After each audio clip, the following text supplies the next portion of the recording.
The program Museum of Modern Music will not be heard tonight, but will be heard again next Tuesday night at this same time. And now from Washington, another ABC special event. This is John Edwards in Washington. This was Elliott Roosevelt's day again today before the Senate committee investigating the Howard Hughes Henry Kaiser airplane contracts during the war. He was on the stand for 5 hours, morning and afternoon, in the historic Senate caucus chamber. It was crowded, as it has been during so many other investigations. This time with men and women dressed for the Washington summer. Mostly women, including many smartly dressed society women from several eastern cities. Many attractive young girls, some from the nearby senatorial offices. The representatives of the press and radio and the newsreel and picture companies were on hand, as usual, in the bright Klieg lights. In this setting, ABC recorded the entire 5 hours of Roosevelt's testimony, full of sharp questions and answers, and charges and the counter-charges. Some anger, some laughter.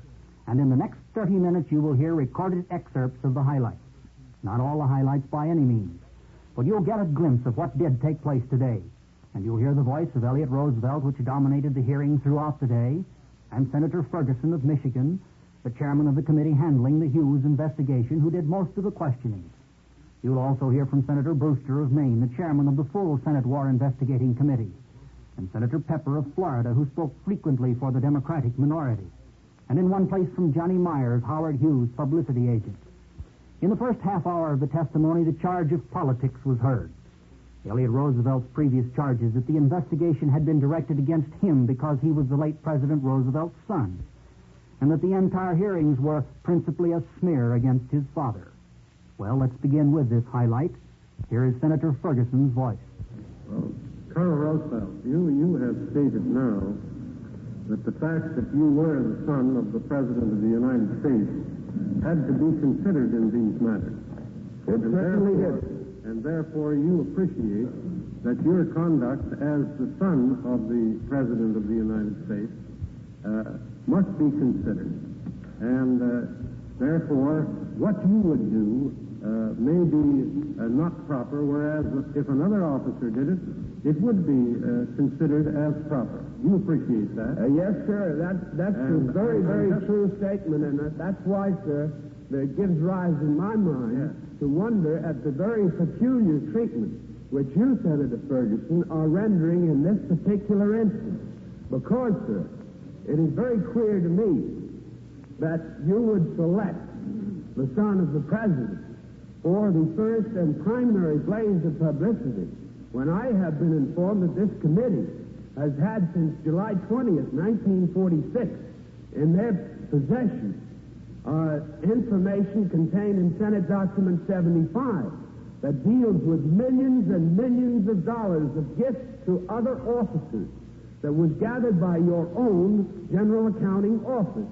And you have not chosen to deal with those millions of gifts that include automobiles from corporations to officers in the United States Army, but you have chosen to deal with me. And not only that, Senator, but let me finish, sir, because it's very, very important, because I want you to deal as fairly with me as I am with you. I don't want you to be... I'm going to deal with you just as fairly as you will deal with the committee. Yes, sir. And it doesn't make any difference to the committee whether or not you claim that this is merely a political investigation or sir, not. Why is it then that when the committee investigated this entire matter and dealt with every other principle involved, that the committee never even bothered to interview me, and they were interviewing everybody else as far ago as February of this year? And now, a moment later, another comment by Elliott Roosevelt, and again, this is Senator Ferguson speaking first. And I want to assure you, Mr. Roosevelt, that you are going to have a full and a fair hearing here if it's within my power as chairman of this subcommittee. You will not be restrained from expressing yourself in full, no matter whether you are criticizing the committee or not.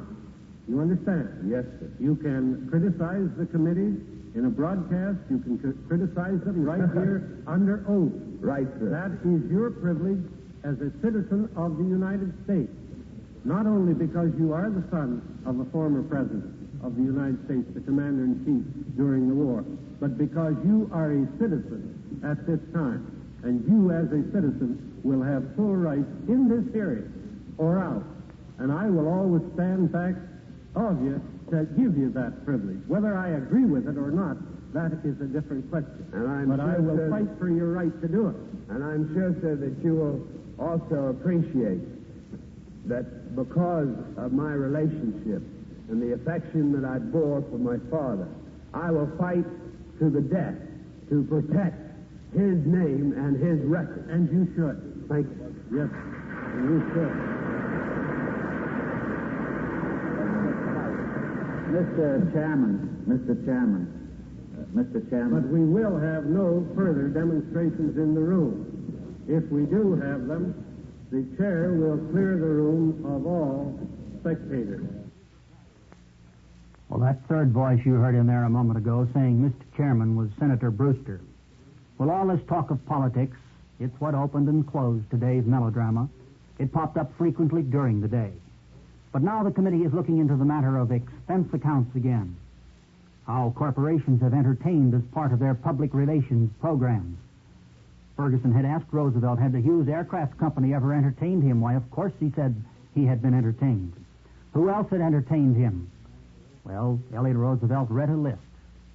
And for the record, I'd like to state that before the war and during the war, I was entertained by the Douglas Company, Lockheed, Fairchild, the Aluminum Company of America, Reynolds Metals, Pratt & Whitney, Curtis Wright, Mr. Girdler, Victor Emanuel, Eastman Kodak, General Electric, Ford, Chrysler, General Motors, Pan American, excuse me for bringing that in. Why do you want to be excused for bringing that in? Well, sir, there's been a lot of efforts to bring them in, and I don't think they're germane to the issue at all in this investigation. American Airlines, TWA, Eastern, United, Mr. Rickenbacker, Berry, Grumman, Glenn Martin, Consolidated, North American, and Bell. Elliott Roosevelt showed considerable anger on a couple of occasions when the expense account of publicity man Johnny Meyer had showed Roosevelt's name and listed also girls who had been invited to parties to entertain him. There were several heated exchanges between Roosevelt and Meyer, and here is one of Elliott's statements. Sir, I would like to have Mr. Meyer state for the record whether he at any time ever got a girl on my behalf, and that any girl that he ever gave presents to and entertained was for me and for the purpose of entertaining me, that he paid money to. I think it is an utterly despicable insinuation that he should clear up for the record. Because I deny with my whole heart and soul such an allegation. And then, at another point during one of these exchanges, Roosevelt made this comment, and you'll also hear Johnny Meyer's voice later. I'm reminded of a very old Hebrew proverb here with regard to the constant reference to Elliott Roosevelt on the books of the Hughes Company as placed in there by Mr. Meyer. It's a very short one, if you don't mind. I'd like to just depart from the general tenor of our conversation to read it.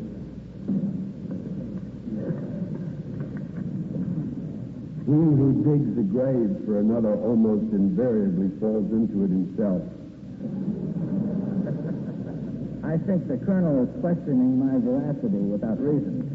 I don't think that it is a question of your veracity. Your own testimony is that you placed my name whenever I happened to be present because it was the easiest The most way. important person there. I have previously said that. I also said I had your name on these sheets while you were in Europe because of the officers that were associated with you. Well, now, those are mighty tiny excerpts, of course. But there was one time today when Roosevelt frankly admitted accepting payment of a hotel bill from Howard Hughes as a wedding present. He said it might be that it was inadvisable for me to accept such a present. And he acknowledged that under a strict interpretation of Army rules, as he looked at it now, he might be reprimanded. But this whole business of expense accounts is so involved that perhaps the following excerpt, this time you'll hear 11 uninterrupted minutes, perhaps this following will help to clarify the picture. You'll hear first Roosevelt's explanation of how Johnny Meyer was invited to Hyde Park. Sir, I think that's a very interesting point. Well, you know about it. Yeah. All right, then will you give us your version? I think It's a very interesting point. These boys that he is referring to, that he accompanied to Hyde Park, were members of my organization in Europe who returned on temporary duty or on leave to the United States or on permanent transfer. These officers, as well as all enlisted men that came back to this country, I gave letters of introduction to my mother. And those men, all of them, used to drop in and tell her about what we were doing overseas. These men called my mother when they got to this country and delivered their letters of introduction. They told her that they were going to New York for the weekend, two of them with their wives. And there they met Mr. Meyer, who it was not, they did not meet him through me, but they met him through a Colonel Hughes, who had been returned a long time previously and who was known and friendly with Mr. Meyer long before I ever knew Mr. Meyer. And they told Mr. Meyer during that weekend that they were going to Hyde Park. And they said, look, let us call Hyde Park and find out whether we can bring you. And you had known Elliot, and I'm sure that Mrs. Roosevelt wouldn't mind. And that is how Mr. Meyer happened to get on the bandwagon to go to Hyde Park. He is absolutely correct. Is that correct? Yes, Colonel Hughes called Mrs. Roosevelt and asked if I could accompany the boys up there for the weekend, and she said certainly. How did you contact her? Contact who? How did you contact Shoup and the other? Well, we've already gone into that. But Colonel Hughes returned in July of 1944. Colonel Hughes was on duty on the West Coast, and he was with Meyer a great deal of the time, and my boys were corresponding with Shoup, and at the time that they returned to the United States, they had contact with Mr. Shoup, with Colonel Shoup, at the Pentagon building. And they contacted Meyer through Shoup. Mr. Meyer, why did you then charge, when it was requested that you go to Hyde Park, why did you charge that in as a tax-deductible figure? That's what I'd like to know. Because I considered it business to be invited to Hyde Park. What did it have to do with air production? Because it was another contact. Contact with Mrs. Roosevelt? Did No. she run the air production in the United States? No. That's what I'd like to know. It was Why a do you charge contact this? because there were quite a few important people at Hyde Park that weekend. Mr. Chairman, I'd like to say this. I'd like to ask Mr. Public relations? I'm sorry. That's just what I was going into. Just finish. The public I'd say public relations means contacts and meeting people. I was just going to ask Mr. Meyer about that. You were a general public relations man for Mr. Howard Hughes' business. That's correct. You were attached to him personally. That's correct. He was the principal owner of many different enterprises That's of right. large proportion. Correct. He owned the Hughes Tool Company in Houston, Texas. He owned a picture producing company in Los Angeles. He owned an aircraft company, and he may have had other enterprises. He also has a brewery in He Texas. also has a brewery. And you were allowed apparently an unlimited expense account. You said you had discretion as to That's what you wanted to correct. spend money for. That's right. And the notations you made were simply, generally speaking, as to whether it should be charged up to the brewery or to the tool company at Houston or generally go into the Hughes aircraft, so on. It didn't make any difference to the government of the United States whether to charge the Hughes aircraft or whether to charge to the brewery or whether to charge to the Houston Tool Company. If I understood Mr. Sherwood, there wasn't but one corporation. Mr. Hughes didn't do what a lot of companies do, have X number of holding companies with one up at the apex and all these other independent corporations down the bottom. He seems to have had one corporation, and all these others were merely subsidiaries for bookkeeping purposes. That's correct. But it wouldn't have made any difference insofar as this plane is concerned, because it said that none of it was deducted from the cost of that big cargo ship, if Mr. Sherwood, if I understood him correctly. Well, whatever it was charged to, insofar as income tax deductibility is concerned, it wouldn't have made any difference to the United States government.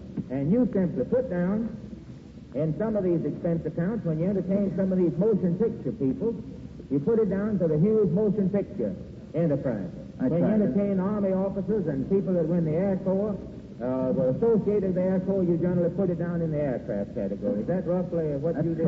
That's correct. Well, which company would you say now would benefit most from a contact with Mrs. Franklin Roosevelt of a purely social nature? Is that a question, Do you think it would be pertinent, sir? Yes, I do. Ask it again. Being invited to Hyde Park due to the interceding of an officer to get you an invitation, and you proceeded to Hyde Park for luncheon, and I believe that you were taken on a hike by Mrs. Roosevelt, which was rather unusual type of exercise for you.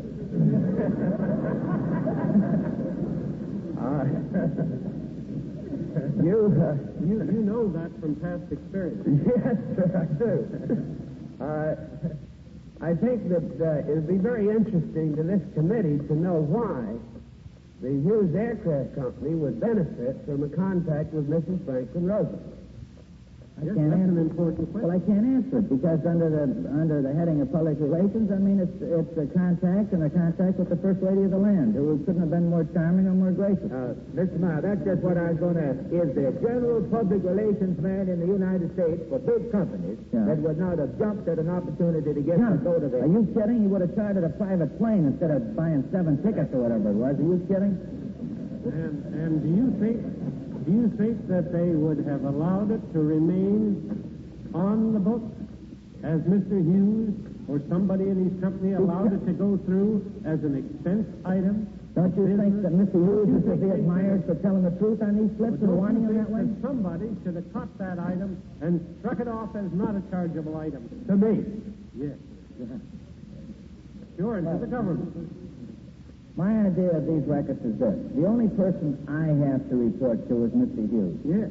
He and I are You're on a not very friendly responsible basis. for them remaining on the book after you reported them. These vouchers are kept to the best of my knowledge. I have already admitted on 2 previous occasions and again this morning that I kept them loosely, and I used the most important name when 18, 20, 25, or 30 people are present. All right. He didn't ask me for an exact date, so why should I be accountable to somebody else for an exact date? Let's go back to the sheet here, and we'll soon get to your technical report. Going over, you have that sheet before you.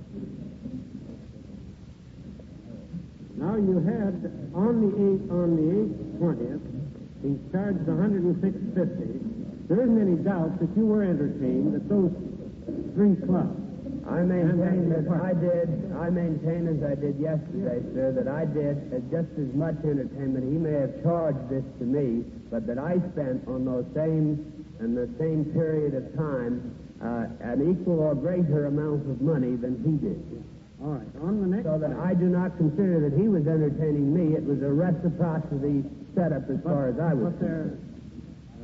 As I understand, his contention is that you didn't pay any of the checks. Is that correct? Sorry, Senator, I did not contend that. I said I paid the checks I have in the vouchers. There are 3 nightclubs in one night there that we went to. But nightclubs open in New York around 9, and they run till 5 in the morning. He could have gone to 2 or 3 places after I left him. Can I ask Mr. Meyer? He didn't entertain you. Can I wouldn't sit down on a voucher of some place where I've been invited by somebody else.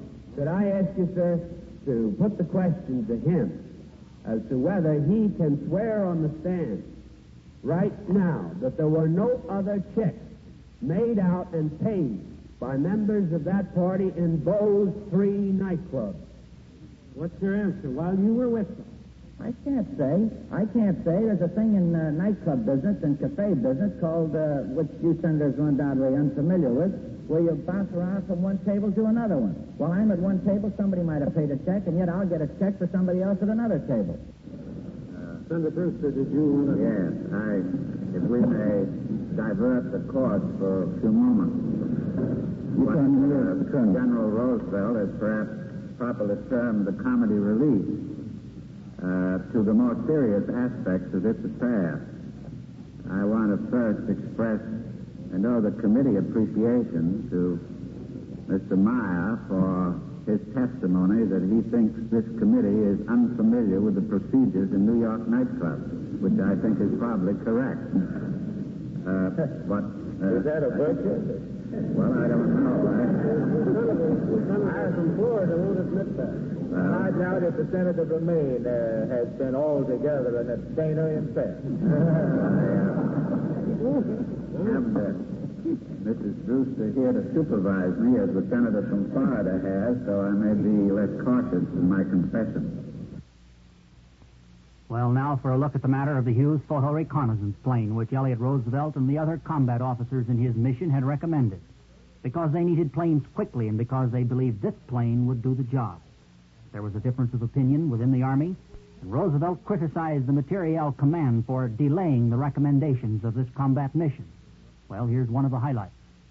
Well, then, as I understand it, this is a criticism that you have against the Materiel Command rather than against Hughes for his incapacity to produce. Sir, I think that inasmuch... yes, and I think that we ought to just bring right onto the record right here that inasmuch as General Eccles made the statement that he disapproved, on the stand here, that he disapproved of this airplane because it was made of wood. And that was what he kept repeating, because it was made of wood, that it wouldn't be practical. That he went ahead and kept putting the responsibility back to General Arnold for the procurement of this airplane, in spite of the fact that it was the recommendation of flying officers who had been flying in the theater. And then it is interesting to note that he would impugn by inference my integrity in this matter, and that I would make a recommendation that would hurt or would injure in any way the lives of my men in the active theater of combat, when I think that it might be interesting to note what is General Eccles' cousin's job. Who does he work for? Well, do you know? Yes, sir. He works for the Association of American Aircraft Manufacturers as their president. Now here is a sharp 5-minute exchange between Senator Ferguson and Elliott Roosevelt on the matter of that photo reconnaissance plane. Did you have any evidence before you of the performance record of the D-5? I had before me the specifications which Mr. Hughes, as the manufacturer, had stated that he was willing to guarantee. All right. Now, you didn't have any specifications, that is, any actual performance record. You had Howard Hughes' allegations as to what this plane would do. Sir, this plane was not under contract by anybody. That's the only source that you could get it from. That doesn't make any difference about the procurement of it. What I wanted to know was what you had before you. Where else could you get it? Well, as to the speed of the plane. Where else could you get it? Except from the actual performance. You didn't have any, did you? I had the statements made by Mr. Hughes, and I stated very carefully that he must guarantee that, and in my opinion, he shouldn't get paid for it if he didn't meet his guarantee. What good would that do? That wouldn't get you planes. That's just what happened. And what I'm trying to tell you, sir, is that I covered us in the eventuality that he ever should fall down. With the very next best thing. But isn't this a fact? That you were willing to take his verbal guarantee to produce this plane? Written. Well-written guarantee. Have you anything in writing that he guaranteed to make this plane? He showed us all of his blueprints and his written specifications of the aircraft. What I'm trying to find out is whether or not you didn't just have Hughes' verbal statement as to what this plane would do, that you had no performance record. Sir, May I ask you a question? Yes, you can ask. I don't know quite what you're driving at unless you're trying to prove that I took Howard Hughes' word. I didn't take Howard Hughes' word. I stated the true facts in my report that Hughes had stated the following engineering statements that he was willing to abide by.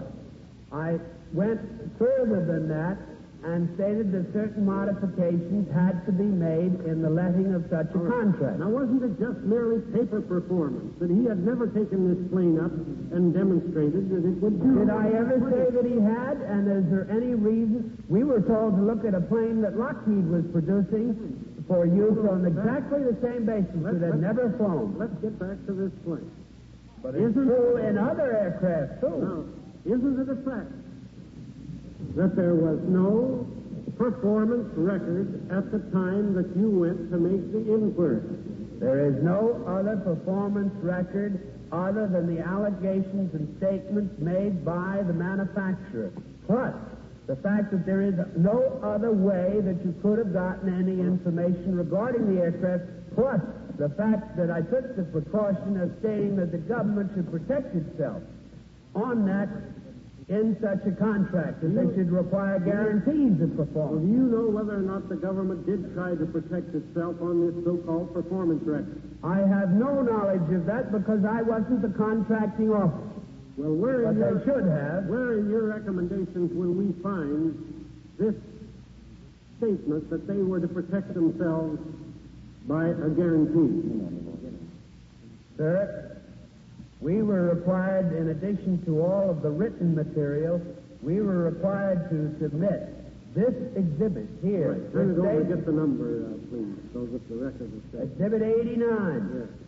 We were required to file this as specifications which must be lived up to in the General. making of that contract. General, would then, as I understand it, if the procurement officers did not contain the stipulation that it should fulfill these specifications, particularly as to speed, you would consider they were rather seriously delinquent. Not only that, sir, but I would say that they were completely delinquent if they didn't demand that it should meet the requirements as to speed, altitude, and range, plus the delivery date. It was vital to us that we get quick delivery dates.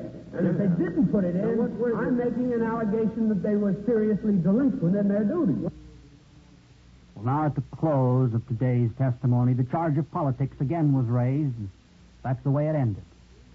You don't think that this is just an investigation of you, do you? Well, no. And I hope that it will come out as a result of this investigation that there will be improvements made.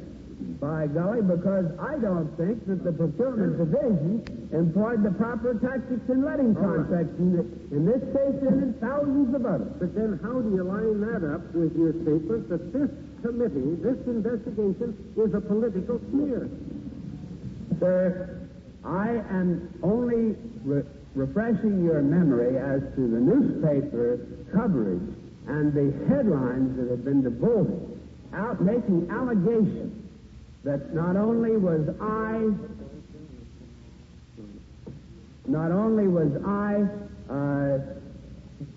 guilty of conduct unbecoming an officer, but also the reason for even bringing your name into to my statement that it did have a political implication is that it seems very clear to me that records of this committee should have been released to the public press to the extent of $5,083 that was chargeable to me I had never had the opportunity of telling the committee publicly beforehand how completely ridiculous that was.